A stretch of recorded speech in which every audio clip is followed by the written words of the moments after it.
Hey, what up? It's Brad with Home Love Construction. Welcome to the Critical Path podcast. I'm super happy to have Robin from Trust Roofing. I almost said Robin from Scherer Roofing. Robin Scherer from Trust Roofing. Trust Roofing is a roofing contractor here in Clearwater, Florida. They're a business that's growing incredibly fast. One of the only contracting businesses I know that's growing faster than my business. So props for kicking my ass. But Robin's a super serious business person. He's a madman when it comes to business. I mean, he's always on the move. He literally was up on a roof right before he came in to do this show. Absolutely. And he owns the company. He's got salespeople and project management. So, Robin, why don't you introduce yourself? Like, how do you introduce yourself? Tell these people who you are. Oh, man. Yeah. I mean, my name's Robin Scherer. I've been roofing since I was 15 years old. I mean, I'm a roofer first and foremost. I love the industry. I love what I do. I love construction. So, I own this roofing company. We just service residential, service commercial, maintenance, whatever the heck. It's all about people. We're out here just trying to do roofs and take care of as many people as humanly possible. So that's our game. Yeah. And so the other cool thing about Trust is you guys have like a great tagline. What's the tagline for Trust Roofing? It's our name is our promise. And if I talk about the tagline, I have to talk about my brother, Matt, who owns a few companies in this area too. And he's a great business guy and he's helped me a lot in my journey and stuff. But he came up with that. I was telling him the idea of Trust Roofing at his kitchen table, actually. And I was going over the idea and he's like, oh my God, you know what your slogan should be for that company and that brand? It should be our name is our promise. And I was like, that's a great slogan. And I wrote it down and I used it and it stuck and it was awesome. So, dude, you know what's funny is Home Love Construction. I literally drew like the logo, like the house and the heart thing on a napkin and then just made it like super I literally downloaded Adobe Illustrator for the first time, which is a graphic design little thing, and made it on that. It's the only time I've ever used Adobe Illustrator. And I literally made it just at my parents'. I literally drew it on a napkin and I was like, yeah, that's what we'll use. Drew it, boom. People are like, how did you come up with the logo? I'm like, drew it on a napkin. With our logo, similar story. Was just at my house in Odessa at the time. I was with my significant other at the time, and we were sitting there just trying to figure out, okay, logos for this new company idea, Trust Roofing. We were T&G Roofing before, and we were just making them. We made about 15, and then I sent them all to my same brother, Matt. And of the 15, the one that I liked the least was the one that he said, this is the only logo that's any good of those. He said, all other 14 are awful. Yeah. This right here, that's the logo you're using. I was like, are you crazy? I thought that one looked awful. And I looked at it for a while and then he explained to me all this marketing stuff about it that made it work. And I was like, okay. So I used it and it also stuck. So. Yeah. Yeah. And the thing that you've done to make it work is you just beaten it into the local market.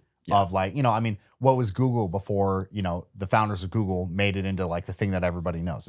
Every logo and name is meaningless until the owner, the founder, the CEO, whoever makes it into something, which you've definitely done. So what has that been like for you of growing a business with your family from like I assume you started very small.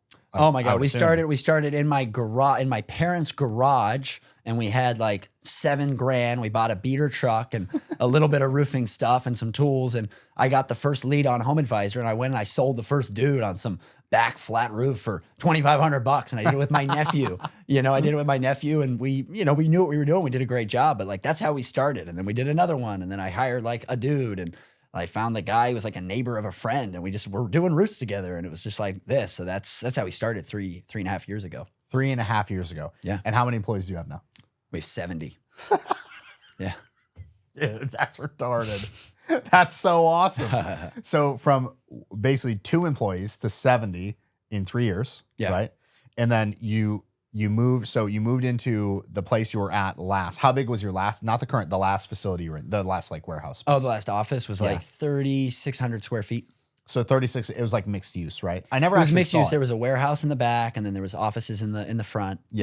Yeah, so 3,600. How big is your new facility that you just moved into like a year ago? It's like 9,000 square feet. It's got some acreage, like some room on the property for stuff. So 9,000 square feet of building? Yeah. And then how big is the lot, the whole thing? I think it's like an acre or a little less. In Largo? In Largo, yeah. Right? Yeah, so pretty land constrained area. Yeah. So, you can imagine like what the cost of that would be. So in 3 years, what would you say is the primary driver of that? Because that's like explosive growth, right? Yeah. Like, what would you say the driver of that is? And then I also want to know, what would you say to people who have the false idea, and it is a false idea, that bigger is not better? Sure, I hear you. Yeah. I would say, what's the driver of that? multifold, multifaceted, but the number one thing that I would say is if you don't choose to do something, you're not going to do it. So like I chose when I was T&G roofing and I was doing one roof at a time, I decided we are going to scale and we're going to go after the roofing market. Like we're going to go after it. That was my decision. Like I'm going, and when I say go after it, I mean, I'm going after the whole market, like, which is insane, right? You have to be a wild man to do that. But that was my thought process. And by having that thought process, finally got him to say that he's a wild man.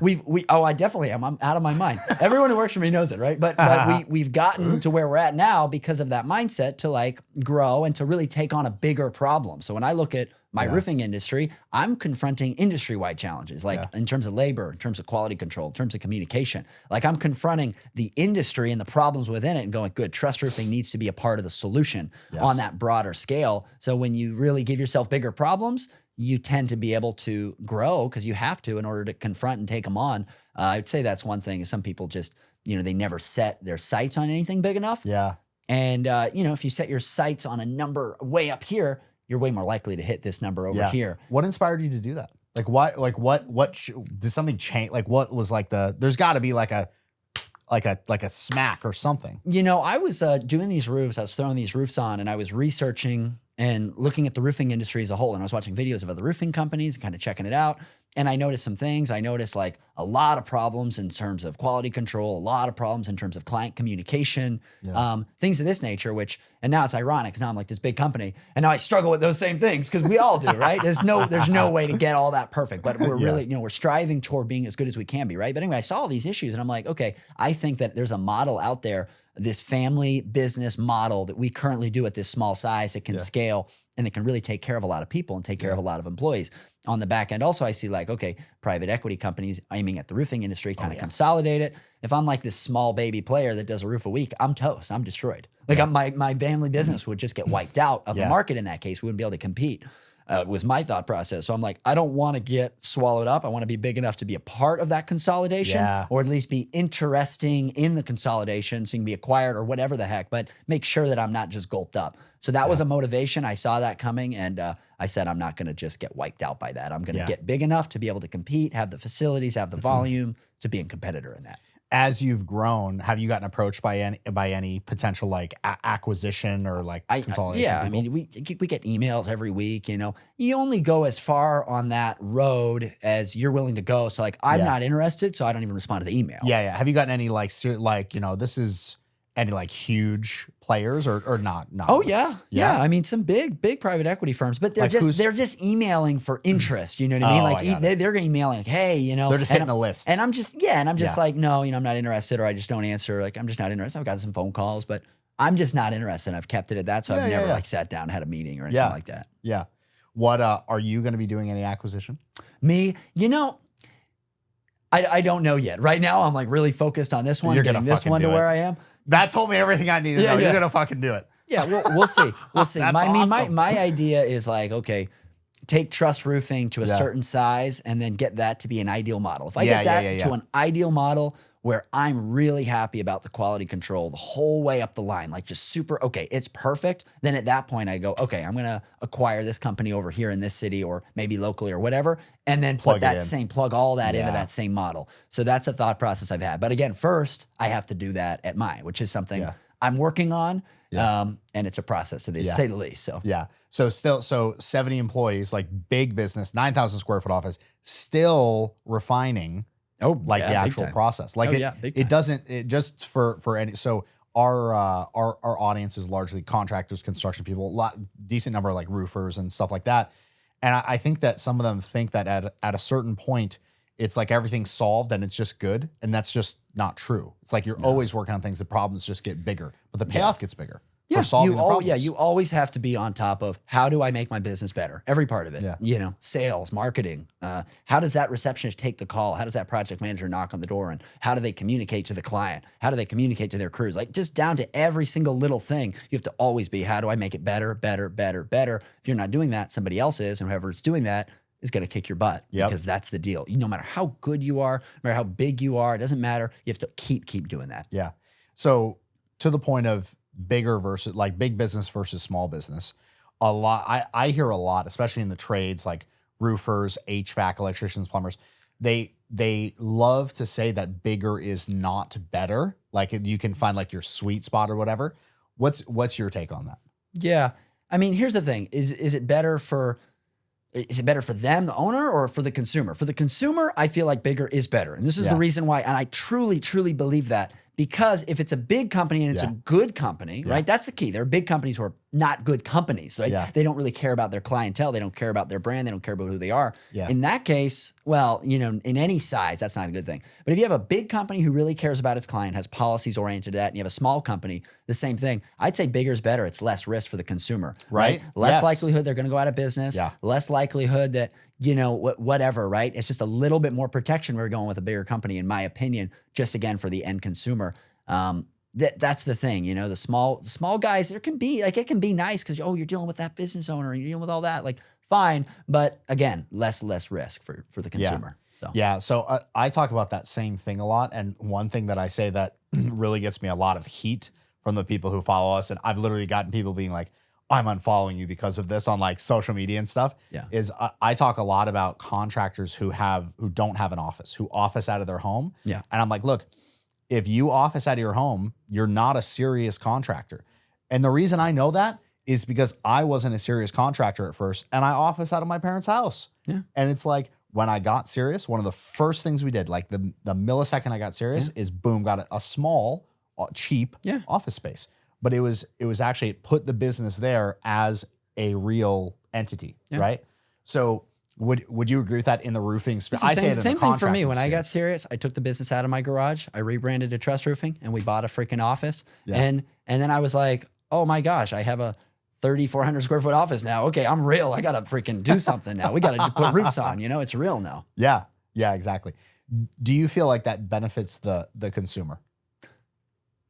The size of the business definitely does, in my opinion, if it's good, right? If it's good business, because again, more protection, less likelihood of going out of business. Yeah. And then also if the business is being run well, right? Keyword run well, there should be some advantage in acquisition of materials, some efficiencies that the contractor can provide, thus getting you a rate that's still very fair, maybe more fair than a really small company, but still all of the same, the same stuff. Yeah, all the same service. Yeah, and that's the other thing that I talk about in a lot of videos that other contractors just generally don't like, is that I talk about a bigger company is safer for you. Because in my industry, the biggest thing that we see is, you know, and obviously we're very close, but some slight differences. And maybe it's the same in roofing, but the biggest problem with contractors is either A, they go out of business before they're able to fulfill a contract. So like they're mid a job and literally they just poof, they're gone, right? That probably, because roofing is a shorter cycle. Oh, it still happens in roofing all the time. Like tear off the roof and then poof, they're gone. Take the deposit and go out of business. I mean, it happens all the time. It's not a joke, all the time, right? Yeah, same in contracting. And the other thing is like finish the job, right? And then have a major issue pop up 3 months later and they're gone, nowhere to be found. Yeah, that happens across the board in roofing too. Oh, I can't reach them. I can't take the phone. That's one thing with us. Like, I mean, we're here. We can take the calls. I got a call yesterday, you know, and as a guy we did a roof for like 4 years ago. It was one of the first roofs, 3.5 years ago. One of the very first roofs that we did out here. Wow. And he had like a little leak, right? But he reached out to us, took the call, like, we're going to go deal with it. No big deal. Yeah. That's the advantage of, again, you know, I mean, we were small at that time. Now we're bigger, but going with a company that's going to have staying power. Yeah. And just, if it's a bigger company, less likely to go out. How long have they been in business? How long have they been doing that thing for? You know, and that's not everything, but that can have something to do with it too. You're safer, I'd say, if you're with some big business, been around since 1980, like, oh, wow. Then some companies been around for a year or 6 months, you know, some of that staying power can help too. Yeah. So one thing that I think is a major plus point about you, personally, is you're very involved in, I'd say, like the technical aspects of what your people are doing. Like you literally were on a roof this morning. Yeah, there was like a very detail-oriented client, and they were like, oh my God, and the ventilation and the this and the that, and they were just like running my guys around, like the client was. I'm like, okay, this is not like, my guy called me, and he's like, dude, I need the license holder up here. This is like over the top. So I got up there and I just, ventilation questions. I pulled out a ventilation calculator, did the calculations. Look, this is how much ventilation you need. This is the square inches. Like I just got all technical with them, and then it was all cool, and they were, oh my God, and they were so appreciative that I was there, and I figured it all out with them. It was a big job. It was a member of my church. I got, you know, so there was some personal value there too to going out there. But I'm in this business. I really like that dealing with clients aspect, helping clients aspect. And when you're bigger, like for me, I don't get to do as much of that as I would love to. Like I kind of miss that aspect of being smaller, because I used to deal with the client the whole way through all the time. So then, now it's nice every once in a while to be able to get out there and just do that portion of it still. Yeah, love that. So the other thing about that is you in being out and actually like seeing things, you spot like things that can be changed. Like, so for example, one thing that I found recently is there was a problem that popped up with something like we were buying countertops, and when you buy countertops, when the client picks the slab that they're going to get, they don't get pricing directly. It goes through the fabricator and then to us, and that line didn't get followed. And I was like, wait, why didn't that line get followed? And I'm like investigate, pull the string, and then poop out of that pops, oh, we can actually buy directly from the stone manufacturer now. And I'm like, oh wow, I just cut out 2 middlemen. This is great. So you probably find opportunities like that being out and actually physically seeing the job sites. But one thing that you definitely don't do is you aren't out there doing the work yourself. No. Obviously, you're way past that. Yes. But at a certain point, you were doing the work yourself. And one of the biggest hurdles that most contractors, frankly, never make it over is how to get out of the field. So how did you do that? How did you get yourself out of the field having to do the work into, now I'm running this whole organization where you have people managing the people doing the work? Yeah. You need to find people that you can trust across the board, which is easier said than done. It's not easy. But like with me, I trust my foremen to do a good job. They know how to roof. They're going to roof right. They're going to roof and do a good job. Most of my foremen have been with me for now, a couple of years. Like when I hire somebody, my goal is like, they're going to stick. I'm going to do everything in my power to take care of them. They're going to stick if they're a good person and worth sticking. Yeah. And that's an important viewpoint, right? Because a lot of guys, especially in roofing and these trades industries, their crews turn over like wild, right? Yeah. And it's hard to ever find any rhythm. My crew guy who I was out at this site with, he's one of my best guys. He's been with me for over 2 years.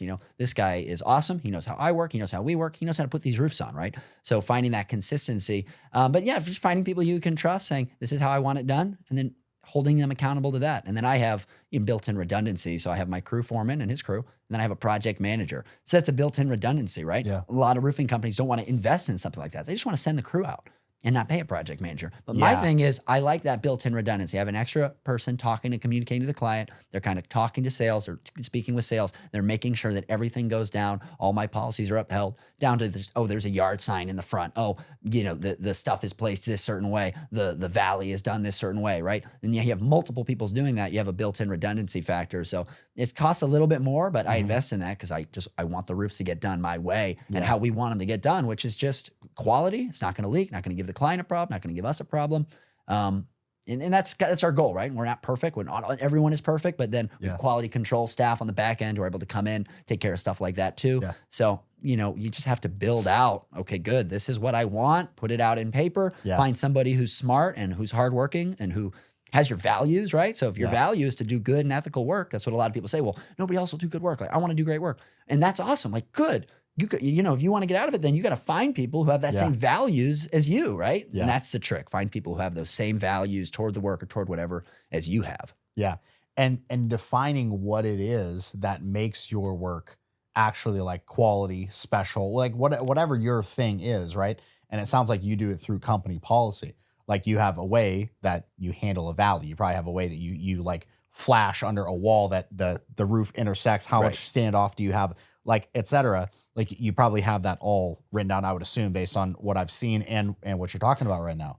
Yeah, we have like 120 policies. So then awesome. They've built up. Like I remember when I had 10, right? And just every time, I love writing policies. It's kind of like, it's business journaling. You're like, if I don't do this, then this really bad thing happens. So let me write a policy up because this is how we do this in the future. It doesn't happen. It's like a business journal. And then you implement it out to your team and you're like, I figured out this new way that we can deal with incoming leads better, or this new way that we can, avoid having this issue happen on the roof, or how we deal with rain when it's coming, or whatever the thing is. And it's like, boom, send it out. So I love that. That's so good. So what, from a mechanical aspect, what was the, was there kind of like a leap of faith moment when you went out of the field into having someone else do the work? And like, what was that like? Man, I mean, this whole thing, every day is a leap of faith. I mean, you get in your car, it's a leap of faith out here. It is, it really is. But was there a leap of faith moment? I mean, Yeah, man. I remember, for example, the first time I subcontracted something. I remember the very first time. Yeah. And I'm going to tell you what, I got my ass handed to me. Yeah. Like literally, I subcontracted something. It was the first time for my company. I wasn't out on the roof. I had my crew out on a commercial site. So I left them to go manage the sub. Yeah. It was this day in the summer. We got this gnarly rain. Both sites got freaking hammered with rain. They didn't have the right coverage and stuff. This site over here, ton of water damage. I mean, a ton. This one got a little bit with the sub where I was. This one was less because I was there managing it myself. This one over here got freaking swamped. I mean, I got destroyed. I was ready to give up at the amount of lost funds on these two. Like it was enough that I think most people would have given up. Why didn't you give up? Here's the number one thing. I couldn't like get let down on these two clients. Yeah. No matter what. I wasn't going to let them down. I was going to take care of them. That was a big thing for me. And then number two, I mean, I don't know. S is going to happen in life and in business. You know what I mean? You're going to go through stuff. Means shit. Correct. And you know, it's Thank you for not cursing, Rob. the people who succeed in business. Yeah. It's not that they didn't go through really bad shit. I mean, who knows what, right? They continued and they persevered. You go, you know, I'm sure if you go talk to any of the big business owners or famous CEOs or anybody and talk to them about like the early days of their business, they probably have some gnarly stories. And guess what? They just kept swimming. They kept going. They didn't give up. And that's the thing in business. Like there's a guy I like, you know, you probably heard of him, Alex Ramosi. You know that guy? Yeah.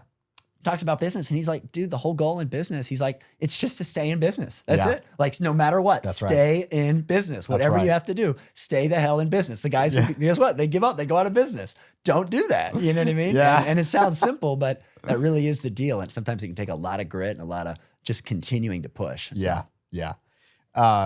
Have you read the new biography on Elon Musk that came out like a year or two ago? No, I haven't. Oh, bro, you should read it. You asked me that at the podcast I did with you. So then now I'm like, flunk, I still haven't read it. I'm just going to ask you every time I see you. Yeah, like anytime. Dude, it's amazing. Because the thing that's amazing about it is like in every single instance, even up to today, like in 2022, buys Twitter. Twitter like was on the verge of taking like a $2 billion loss in just the year of 2022. Like that was going to be their operating loss. That's why he fired 75% of the staff. He's like, this is set up to be a dead company in a year. Like, but the amount of times where he had that situation where there's like going to take a huge hit, but took it anyways and just kept trucking. Oh my God. Is like, dude, there was instances where, by the way, Grant Cardone also says you got to read Elon Musk's biography. Just so you know. I'm reading it. You got to do it, yeah.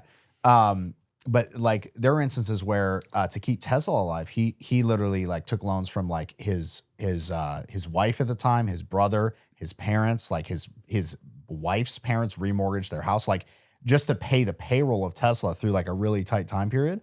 But it's like, look at what he's been able to parlay that into. You know, it's the most incredible. His story is just like incredible, man. But it's almost like a big version of what every business owner goes through. But you know, one thing I love is like looking at that, right? And then all of a sudden your problems, they're actually like nothing burgers. It's like, hey, grow up. Yeah, you lost that amount of money on this job or this bad thing happened on this job. Grow up, be better next time, like move on. There was another guy, he's small. He's like a contractor guy. I mean, not small. His company, I think, does like 400 million in revenue now. Like he's huge. This guy's huge. But he talks about early days on, and he has multiple companies. And his electrical company, he talks about it. And he's like, we were in, I think he says 3 million in debt. Then my partner like left ways and sued me. So I'm 3 million in debt. I'm getting sued by my partner. And he's just like, I kept trucking. He's like, 5 years later, I turned a profit for the first time of that business. He just keeps trucking. And then now that business is one of all of these that is contributing to that big number. And the guy's just humble, but he just pushes on. So, you know, being able to realize that your problems are they're actually relatively insignificant in the grand scheme of things. Yeah. Don't, you know, they can overwhelm you if you allow them to. Yeah. Don't, and keep trucking is so key. Yeah, totally. What would you say drives you? What drives me? Man, you know, for sure, it's just people. Like I like my staff. I like my clients. I like working with people and dealing and talking with people. I realize that because I'm just like, man, like I wake up every morning and relatively like I'm a happy person. Like I have the things I need to be happy. You know, so then why do I work so hard? I mean, I don't have to work this hard. I could very easily work far less hard and just how many hours a day do you work? Like a normal day? You know, 12. Yeah. not weekends, always, but Monday through Friday, it's definitely 12 every day. And I just enjoy that, like working with my team, having an impact on my team, working with my clients, having an impact there. And it turns out when you're making an impact, then you also, make money, and your company can make money, right? That's what it's about. Impacting people who impact people in a positive way, and it making money. Yeah. So, and I love working with people and helping people. So that's like the number one driver for me every day. Because it's always like when you own a business, you're dealing and working with people. I'm working with my exec team. I'm helping that client. Maybe that client isn't even worth helping. Like there's such a pain, you know what I mean? Oh my God, but guess what? You're going to help them too anyway, because you're just going to. You're going to do it. Or that employee, right? And you're just boom. So what do you feel is the importance of sales, like as a priority from in all the things that are involved in a business? Where do you rank sales as a priority? I'm super curious. Sales is the number one priority, I would say. Now, I mean, production is so key, because if production isn't good, it's going to really hurt sales, right? So and they balance. But sales is the number one thing. Sales creates a problem for the business, and everything else is just solving problems. And I can solve problems. If my rep right now tells me I sold a $2 million tile job, oh bro, I will go deal with that problem. That is like totally fine with me, right? Like everything else that comes up, it's a problem. How do I get that material? How do I get it at a better rate? How do I make sure that labor is going to be really good? How do I get the permit with the city, right? Everything else is just a problem, but sales is initiating the problem. So that initiation, it's so key. Yeah. So for anybody who owns a business who's watching this, I want you to notice that Robin's snap, like instant reaction, was most important thing for sales, because, one thing that I've experienced is back in, when was this? In like 2021, we were in a really, really tight spot. Like in my business, like we had like $250,000 basically essentially walk out the door that we had paid in deposits to a sub. Shouldn't have done that. Super flunk on me. Have totally learned my lesson. Wrote a lot of policies about that, to your point. Like I've probably got 20 policies just surrounding the how do we protect our money type thing as a contractor. I talked to a guy today. I've been in a job for him, and he's like, blah, blah, I want you to get a bond on this, like a $700K deal. And I'm like, I told him, you really, I mean, if you want to get a bond, you can. It's going to be a lot extra for you. And you don't need that with me. And he's like, hey man, I hear you. I trust you. But I've had $10 million lost in subs who, went out of business or something, and then I got leaned on. And that was one of those where he's like, just back to our earlier point, this guy lost $10 million just with that. I'm like, man, I got to get bigger problems. I got to be able to say, hey, I lost $10 million with this mistake. That's the kind of thing. So anyway. And then made it back because you're still alive, right? Yeah, you know. So the point of that, $250,000 thing is, I was literally just like, there was a single time where I literally like sat on like a front porch. I remember with my dad on this house that we were flipping, didn't pull, just the whole thing was just a fucking mess, doing the work ourselves. And it was so stupid, but I'm sitting there and that was a moment where I was like, I think I'm going to quit. I was literally like, I think we're just going to call it quits. We'll just, declare bankruptcy, whatever, just like walk away from it. And it actually surprised him. He was like, oh yeah, you shouldn't quit. He's like, that's not really like you. And he like snapped me back into like being me. And I was like, oh shit, you're right. I like literally wasn't me for a second. You know what I mean? Oh yeah. This is just totally my personal opinion, but I think when someone is going to quit, they've stopped being them. Yeah. I think they literally take on a different persona. Oh, I agree. And one thing about that, that I've learned and I've realized, because I've had the same thing happen to me. And it happens. Don't think it doesn't happen to people who are successful in business or have businesses. I bet if you were to ask Elon Musk, I bet he'd say someday it happened, right? But whatever. He says he's talking about quitting a lot. Oh, it happens, right? But here's the thing. Sometimes the reason why that happens, in my experience at least, is if you look at it, you will find that other people are actually influencing you in that, whether they're being negative, they're telling you it's so hard, they're telling you this. They might not even tell you to quit. They might just say, man, it's really hard. It's really tough. Yeah. The economy is really tight. Yeah. It's just tough to make it in this business. Hard to find good people, hard to find good help. Yeah, guess what? BS, right? If you say all that stuff is true, goddamn, you're gonna make it true. If you say it's hard to find good help, you're gonna find good help. You're gonna make it true, right? We're very powerful people, I feel like any individual has a lot of power innately. So you say these things, you're gonna make them so. Any person, by the way. Yeah. Any person. Like all people have some sort of 100%. We're in total agreement on that. So the punchline to that whole thing where I thought about quitting is, I didn't wind up quitting, obviously, because we're still here. But what we did is we sold our way out of that hole. Yeah. I literally the sales, the new business. It's the same thing on that leak situation I told you about. We sold ourselves out of that. That was same number about, it's probably at 200 grand between the two things. Oh my God. 200 grand. And we were a small company. I mean, that year we did like 1.7 million in revenue that year. Yeah, it was, we were in almost for the same us, proportion. that's like an insane amount. And I didn't have the liquid to put into that. That was debt. There's some debt. Yeah, exactly. So, and the other thing about this is, for any business owner that's watching this, realize that if you're getting advice from other people who aren't business owners and like improving rapidly, right? Like a business owner who's been kind of flat, that's not a really good person to take advice from. Somebody who's been improving their business rapidly over the years and is continuing to, that's a person that you actually want to be around and listen to. But you're probably getting advice. Like I get advice from like other people who are kind of like involved in construction, but know nothing about the business, where they're like, well, you don't want to take on too many clients. I'm like, do not say that in front of my salespeople. Like, shut the fuck up. Well, one thing is, and it's the same thing with clients who are getting quotes. And, I've been roofing for 39 years. Are you any good at it? No, I mean, seriously, like, are they any good? And maybe they are, right? Maybe they're really good at it. But these guys have been doing something for 40 years and they keep doing the same things wrong. They keep making the same mistakes. So just because you've been doing if something. Been doing something like, for 40 years, they should be huge. I'm an 80-year-old man. I've been walking for 100 years, so I'm the best walker there is. No, you're not. You know what I mean? It's like, that's not what defines being good. But what defines being good is how much energy you place into something, into understanding it better, into improving that thing, and into caring about that thing. So just because you've been doing something for 30 years, 20 years, or even my case, I've been roofing since I was 15, and I tell people that. But even with that being the case, it's like, are you actually good? That's all that matters. Yeah. Yeah. And dude, totally. So where, what's some, over the years, because you've been in business for a while now, what's some really bad advice you've gotten? Like you named a couple, but like what's like, if you had to like pick like the worst piece of advice you've ever gotten, what do you think it would be? Oh my gosh. Not a whole lot off the top of my head. And the reason for that, and the reason for that is I don't know. And I don't say this to like be like weird. I don't really look for advice per se. Either. Like what I look for. I don't think that's weird at all. What I look for is I research other successful people. Yeah. And if I'm looking for like advice, I really am not looking for advice. I'm looking for what did they do that was very successful, right? Yeah. Oh, they marketed this way. They sold this way. They dealt with problems this way. Yeah. And I mean, that's my advice. It's not like I'm not asking somebody to tell me something. No, I actually see by their actions and their success or their lack of it based off statistics. Is that a person actually worth emulating in some way or emulating some part of what they do or how they operate.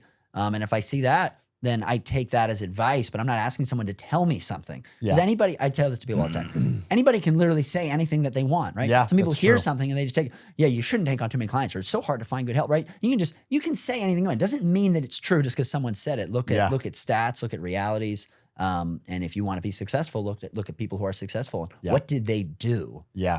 And the kind of like corollary to that I would add is like, even if you ask, so I think that's perfect. And I do the exact same thing.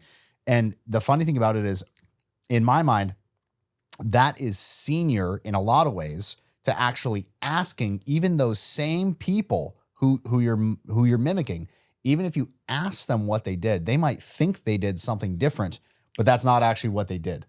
You know what I mean? So if you actually watch what they do, like for a great example would be Warren Buffett tells people to diversify.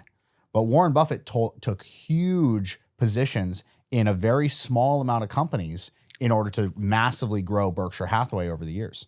Yeah. Like he literally didn't do what he's telling you to do. The reason why he does that, just in my opinion, is probably because he's assuming that most people, that if they try to do that, they're going to mess it up in some way. So he's giving them the same advice. Just go in the S&P 500. You're going to be good to go. And he's kind of right in some degree. But you're right to the same point. It's like there's a reason why he's so wealthy. Yeah. And it's not because he was in the same S&P 500 as everybody else. No, it's because he beat the freaking market many times. Oh, beat the crap out of it. Yeah. Just look at his wealth trajectory. Yeah. And he started with nothing as well, right? Just like anybody here, you or me, anybody watching, right? Started with just nothing. Yeah. Born a baby. So what do you think, this is kind of like forward looking, what do you see as the future of roofing? Like, do you see any things coming down the pipe where you're like, oh, that's going to change things, or like something that's not going to change things? I mean, one thing that I see in construction in general, certainly in roofing, something where it's, anyway, it's definitely in roofing is online shopping experience and that moving into things. You look at cars, that's really started to move in. So I see like in roofing, like if you look at this, and I say this as someone who markets like crazy and who has a ton of sales reps, but I look at it for the consumer and I'm like, okay, the consumers are spending 6 to 10% on sales guys, and then they're spending 5% on the contractor's Google budget. Like that's a lot to spend, right? And like that's 15% of the total is going to sales and marketing in a lot of cases. Yeah. So it's like, okay, well, if a roofing contractor had such a good brand and such a good presence, right, that people just knew, hey, I can go there. And then you can, go online because you can measure a roof like satellite and imagery. AI can just measure a roof. Go, this is how big the roof is. This is about the price. Boom. So you could literally just have the price come in front of you and go, okay, would you like to sign up? There'd be a disclaimer. This has to be a final inspection done to check wood, check rafters, check fascia, check details, and make sure that this price is good. But would you like to initially sign up? Sign up. Boom. Okay, good. Your inspection is scheduled for next Tuesday. We'll finalize everything and get you going. I see that kind of online experience coming into play. Then it immediately cuts out a huge portion, not all of it, but a big portion of that I just talked about. So I see that coming in the future because who really wants, like what consumer wants to sit in front of 4 roofers and hear their life story? And go, oh, my business started when I was 15 and I was up on that roof and we are the most quality, and it's fine, right? This is sales. This is how it is. But like, do they all have the same accent? Whatever. They probably do. I was just doing someone different than me. But do they really want that? Is it good for the consumer? Okay, maybe, but I don't know. I don't think a lot of consumers want that. I think they'd like ease. I think they just want to know, hey, if I pick that company, they're going to be professional. They're going to give my roof what it needs. They're going to give me a warranty. They're going to do the workmanship. This is how it's going to go. And if they can just click and know that they're getting the best rate, or at least a very fair and competitive rate, they would just boom, do it. Good, I'm done. You could have instant financing on there. So I see online shopping being a thing, especially in like roofing, where that whole process is possible. Like in your industry, where you're doing like kitchen, remodeling and this and that. It'd be almost impossible. I mean, not impossible, maybe eventually, but not as easy as like with my roofing, how that could be the case. The other thing that I see is just in any business, like just AI, figuring out systems and processes around that, automations, like how can you automate anything? I see a lot of that going into play, not necessarily on the actual labor itself. I think it'll be a very long time before like blue collar labor, such as roofing. Forever. It's gonna, so that's gonna be like 100 years. Yeah. That'll be one of the later things where AI actually takes on something. So I'm not thinking with that in the immediate future. But definitely that online shopping thing. I think that's going to be huge. Yeah. So totally agreed. And I'm literally like, probably like once a week it pops into my head of like, God, I got to figure out how to sell people renovations online. And I definitely haven't cracked it yet. Yeah. Are you like pushing like resources in the direction of building something for people to be online? I have ideas on how to do it. It's not actually that hard. I say that kind of casually. It's really not that hard. You need to build a website and you need to build an awesome Facebook ad that leads into that website that does exactly what we just said. I already have salespeople inside who could deal with the clients on the phone. Right? And they're inside sales reps. They're not like commission only outside reps, right? And that's fine. They're going to make great money too, but it's a little bit different. They're in the office. Hey, this is your price, Miss Smith. Oh, that's the other thing I really want in roofing is I want the whole barter thing. I want to throw it out the window. I hate it. What do you mean the barter thing? The barter thing is insane. Like, you come in and this guy's at like 20 and this guy's at 14, this guy's at 17, this guy's at 23. Well, what is all that? That's all a little bit of a joke, right? In my opinion, what I would love for the consumer is just, hey, this is how much your roof costs. I'm not moving. Yeah. You know what I mean? That's fair and that's it. Yeah. But our current market, it makes it hard for that to do that because you have a lot of guys who, in my humble opinion, don't, cut corners on the back end of their business in all sorts of different ways. Yeah. And then they get that rate down into those ranges and it's like, damn, but I hate that for the consumer because it's such a confusing shopping experience. Yep. Like, it's not like if you're going to buy if you're going to go buy, let's say, a new Toyota Tundra and the same exact model, same exact thing, and you look at 10 different dealerships, you'll see a change, but you're not going to see one for 20 and one for 32 and one for 14. You won't see that big of a swing in the same model. You might see 20, 22, maybe 19. You're not going to see this crazy swing. In roofing, you see these crazy swings, which I think it's bad for the consumer. It's confusing. They either get a bad rate and they get ripped off, or they get a really good rate. They think it's great, but then something in the quality or something in the blah hurts them. So it's like, you know what I just realized? Yeah.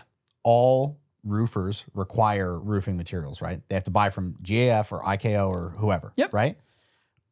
What if, and this is, we're literally strategizing for the whole roofing industry here on a podcast that nobody's going to see. Number one rule of marketing, assume nobody saw it. Yeah. So literally that you just gave me an idea with the car example. Yeah.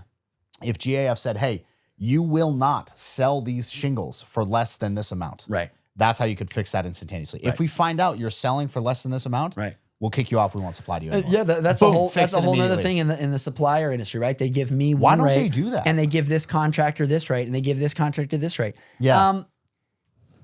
Because they can. Dude, You know, we should it's buy not, it's them. not We regulated. should buy them and do it. It's not illegal. No, It wouldn't be illegal. That's not illegal to say, hey, you will not sell this for less than this. No. It's not even price fixing. No, you can do people that. do that in Walmart all the time, or like, you know, whatever. It's a contract they stores. sign. Hey, you signed an agreement. You will not sell this product for under $100 a square. Beyond Dude. that, you can, you know, whatever. Yeah, no, it's true, and it's a driver of things, because then that's another thing. You know, a big private equity company or a big roofing company, they're so big and they leverage their, you know, and then they buy the materials for this right here, and then another guy's getting sold it for this here, and it creates some of that. So yeah. The discount on like bulk purchasing that I actually agree with that, because I'm like, sure. Well, if you're buying a truckload of something, then you're saving them on fuel. yeah, you're saving them that. so much. Yeah, exactly. And they know that they can just produce their asses off, because you're probably actually taking the excess capacity of the factory. But anyways, dude, I've never thought about that idea before. I'm literally like, ooh, man, you could really do some damage on a bunch of different damage in a good way on like fixing problems.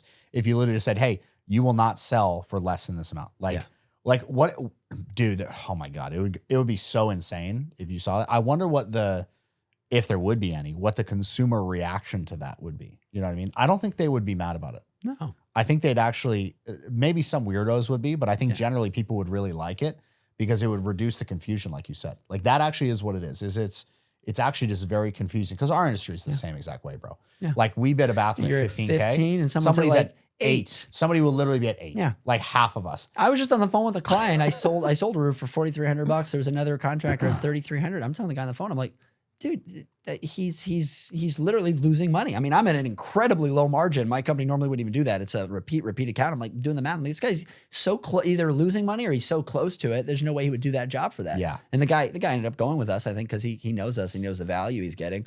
But it's just bizarre. Yeah. So if somebody is like owns a small roofing company, right? What's like and you can only give them one piece of advice. Obviously, you'd have a million things to tell them, but if you could only tell them one thing, what would that one thing be? Figure out how to get your client like really, really into you, your company, and your process, like really into it by the end. You want your clients like saying, hey, Trust Roofing, that's the roofing company to use. You know, hey, it's the same thing for GCs. Hey, this construction company, this is the construction company to use. How do you do it? Along every single step of the way, you're thinking of the client experience, the client journey, and you're going, you know, one of my core values is customer obsession. It sounds weird, but it's like literally what you get obsessed about the client and their experience. Like, how do they feel when they first do that phone call? How do they feel when your project manager shows up? What are they thinking when, you know, your dumpsters are on site? How does it all present it? Like, you just think of the customer the entire way through. You try to build your process around that and understanding your client, right?